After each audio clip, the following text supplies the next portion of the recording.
अयोध्या के जिस राम मंदिर को बनवाने के लिए साढ़े 500 साल की लड़ाई राम भक्तों ने लड़ी, जिसके लिए ना जाने कितने लोग जेल गए, कितनों ने अपने प्राण का बलिदान दे दिया, कितनों की आंखें इंतजार करते करते दुनिया छोड़ गई, कितनी माताओं ने अपने बच्चों को न्यौछावर कर दिया। जब ये राम मंदिर भव्य रूप में बनकर तैयार हुआ तो लगा था कि अब राजा राम की भक्ति में कोई कमी नहीं छोड़ी जाएगी। लेकिन यहाँ आरोप तो यही लग रहा है कि जहाँ करोड़ों राम भक्त जो रामलला के दर्शन करने जाते हैं और अपनी हैसियत के अनुसार 1 रुपया, 10 रुपया, 100 रुपया सोना चांदी और गहने मंदिर में चढ़ाकर आते हैं, उसी पैसों में लूट घसोट हुई है, भक्तों का पैसा लूट लिया गया है। अयोध्या के राम मंदिर में दान चोरी के मामले की जांच एसआईटी कर रही है। अब यहाँ पे जिन पर आरोप लग रहे हैं वे मंदिर ट्रस्ट से जुड़े चंपत राय जी के ड्राइवर बताए जा रहे हैं, जो कथित रूप से रईस बन गए हैं। आरोप लगाए जा रहे हैं कि उनके पास 24 कमरों का हॉस्टल है, लिफ्ट वाला मकान है, लखनऊ में करोड़ों की प्रॉपर्टी और जमीन आ गई है। और वहीं दान गिनने वाले एक कर्मचारी जिनकी तनख्वाह लगभग 18,000 बताई जा रही है, उनके पास आईफोन मिला है। गोबर के अंदर से उनके घरों से लाखों रुपए नगद मिलने की बात भी कही जा रही है। करोड़ों रुपए की नगदी के हेराफेर की आरोप भी उन पर लगाए जा रहे हैं। अब ये सब जो है ये सारे आरोप है, अभी साबित नहीं हुए हैं। लेकिन सवाल यही है कि जिन लोगों पर भगवान राम के भक्तों की श्रद्धा को संभालने की जिम्मेदारी थी, क्या उन्होंने उसी श्रद्धा के साथ खिलवाड़ कर दिया? उस मंदिर के चढ़ावे पर बुरी नजर डाल दी जिसे बनवाने के लिए राम भक्तों ने सदियों तक इंतजार किया। ये एक बहुत महत्वपूर्ण सवाल है, क्योंकि यदि दान पात्र से बैंक तक जाते जाते पैसे गायब हो जाते हैं और एसआईटी की जांच में गड़बड़ी के संकेत मिल रहे हैं, सरकार को जांच बैठानी पड़ रही है, सीसीटीवी फुटेज गायब होने की बात सामने आ रही है, कर्मचारियों की आय और उनकी रहन सहन में बड़ा अंतर दिखाई दे रहा है, तो ये सवाल उठना स्वाभाविक है कि जिस मंदिर की प्राण प्रतिष्ठा को अभी केवल 4 साल हुए हैं, क्या उसके साथ करोड़ों भक्तों की आस्था से खिलवाड़ किया गया? ये सवाल इसलिए भी महत्वपूर्ण है क्योंकि ये केवल पैसों का मामला नहीं है, ये करोड़ों लोगों की भावनाओं का मामला है। हमारे पूर्वजों ने 550 वर्षों से अधिक समय तक इंतजार किया। आज जब हम इस खबर को अपने सामने रख रहे हैं तो 2 बातें स्पष्ट कर देना चाहते हैं। पहली बात, अभी केवल आरोप लगे हैं और एसआईटी जांच कर रही है। दूसरी बात, हम योगी आदित्यनाथ सरकार से अपील करते हैं कि यदि ये आरोप प्रमाणित हो जाते हैं तो ऐसा मिसाल पेश कीजिएगा जिसका कोई दूसरा उदाहरण ना हो। यदि ये सब सच निकलता है तो दोषियों के खिलाफ कठोरतम कार्रवाई होनी चाहिए। राम मंदिर के अंदर चोरी का आरोप कोई साधारण आरोप नहीं है। ये खबर अत्यंत पीड़ादायक है। इसलिए हम चाहते हैं कि अगले कुछ मिनट आप हमारे साथ रहें और इस पूरे मामले को बिना किसी राजनीति के समझने की कोशिश करें। हम आपको विस्तार में बताएंगे कि पूरा मामला क्या है। पहले अयोध्या राम मंदिर की व्यवस्था को समझ लीजिए। यदि आप वहां गए हैं तो जानते होंगे, और यदि नहीं गए हैं तो हम बता देते हैं। मंदिर परिसर में 14 स्थानों पे दान पात्र रखे गए हैं। लाखों श्रद्धालु प्रतिदिन दर्शन करने आते हैं। लाखों रुपए का चढ़ावा आता है। कुछ लोग सिक्के चढ़ाते हैं, कुछ नोट तो कुछ सोना चांदी। श्रद्धालु अपना दान पात्र में डालते हैं। इसके बाद कर्मचारी की मौजूदगी में दान पात्र खोला जाता है, रकम की गिनती होती है और फिर ये पैसा एसबीआई में जमा कर दिया जाता है। लेकिन आरोप यह है कि पिछले कई महीनों से इस प्रक्रिया में गड़बड़ी हो रही है। कहा जा रहा है कि 5 से 8 करोड़ रुपए तक की कथित गड़बड़ी हुई है। आरोप यह है कि गिनती के दौरान जो रकम दर्ज हुई है और जो रकम बैंक तक पहुंची, दोनों में अंतर पाया गया है। पहले ट्रस्ट को शक हुआ, फिर अंदरूनी जांच की बात सामने आई। बाद में मामला बढ़ा और संवेदनशीलता को देखते हुए उत्तर प्रदेश सरकार ने 3 सदस्यीय एसआईटी का गठन कर दिया। बताया जा रहा है कि लगभग 50 कर्मचारियां ऐसे हैं जो इस कथित भ्रष्टाचार का हिस्सा हो सकते हैं। इनमें कई कर्मचारियों की तनख्वाह 18,000 से 25,000 रुपए के बीच बताई जा रही है, लेकिन उनकी संपत्ति और खर्चों को देखकर सवाल उठ रहे हैं। आरोप यह भी है कि यह पूरा विवाद लगभग 8 महीने की अवधि से जुड़ा हुआ है और इन्हीं 8 महीनों की सीसीटीवी फुटेज भी पूरी तरह उपलब्ध नहीं है। यहीं से जो शक है और जो संदेह है वो पैदा होता है और वे धीरे धीरे यकीन में बदलने लगता है कि कहीं ना कहीं कुछ तो गड़बड़ जरूर है। कहा जा रहा है कि जिस गिनती कक्ष में दान की रकम गिनी जाती थी वहां सीसीटीवी कैमरे नहीं लगाए गए थे। ट्रस्ट की ओर से कथित तौर पर यह कहा गया कि लड़के अपने हैं, लेकिन सवाल यह है कि क्या मंदिर ट्रस्ट कोई निजी दुकान है? अगर बात करोड़ों भक्तों की आस्था का हो तो पारदर्शिता सबसे पहले आवश्यकता होनी चाहिए। जितनी अधिक पारदर्शिता होगी उतना ही लोगों का विश्वास मजबूत रहेगा। एक गरीब आदमी कई बार अपनी जरूरतें काट कर, पैदल चलकर 100-200 रुपए बचाकर भगवान के चरणों में चढ़ाता है।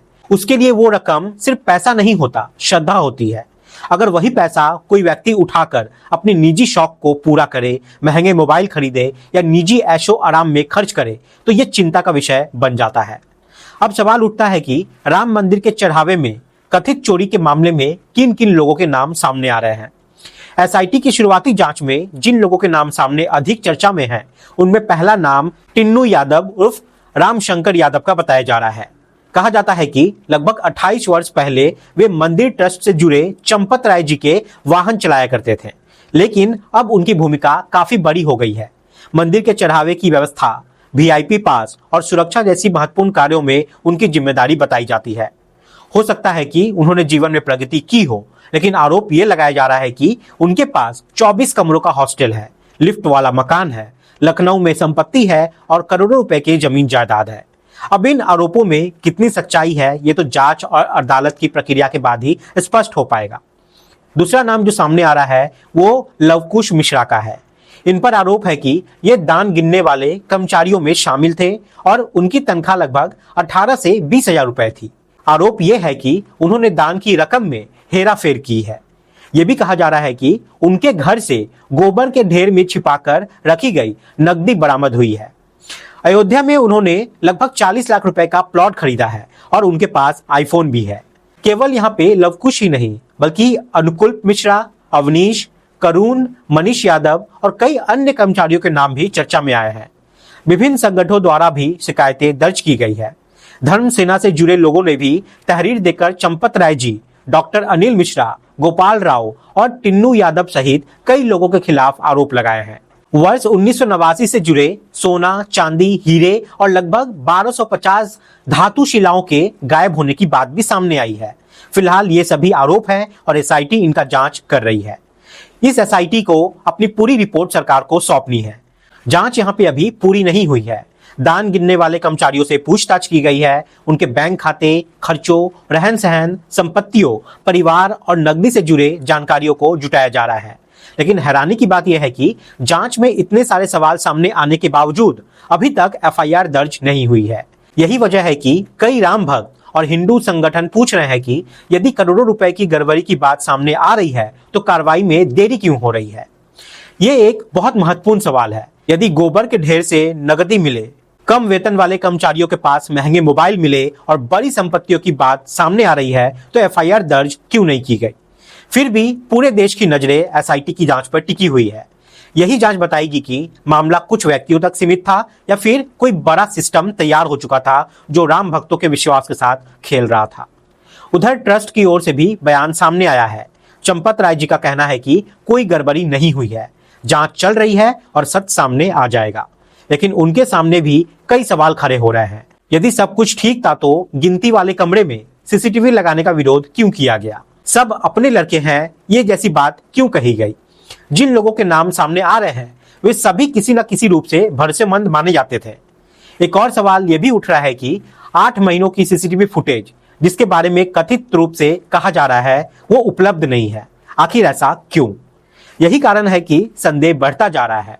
यहाँ पर कोई भी भक्त ये कल्पना नहीं कर सकता था कि ऐसा आरोप कभी राम मंदिर से भी जुड़ जाएगा। भक्त तो अपनी श्रद्धा और विश्वास लेकर मंदिर पहुंचते हैं, उसे पैसों से मतलब नहीं होता। वे बस इसी खुशी में रहते हैं कि उनका मंदिर बन गया।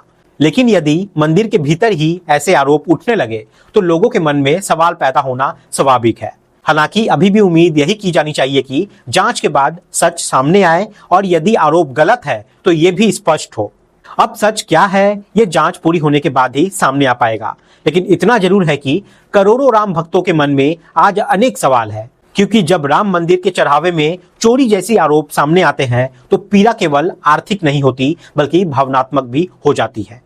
अंत में राम भक्तों से हमारी एक ही अपील है और जो लोग मंदिर और व्यवस्थाओं से जुड़े हुए हैं उनसे भी हमारी अपील है। देखिए, जीवन में पैसे कमाने के बहुत अवसर मिल सकते हैं, लेकिन लोगों का विश्वास जीतना और उसे बनाए रखना बहुत जरूरी होता है। आप लोग बहुत सौभाग्यशाली है कि आपको राम लल्ला की सेवा का अवसर मिला है। जो लोग मंदिर में काम कर रहे हैं वे वास्तव में भाग्यशाली है कि उन्हें दिन रात रामलला के दर्शन और सेवा का अवसर प्राप्त है। इस विश्वास को कभी कमजोर मत होने दीजिए, क्योंकि आस्था टूटती है तो उसे दोबारा जोड़ना बहुत कठिन हो जाता है।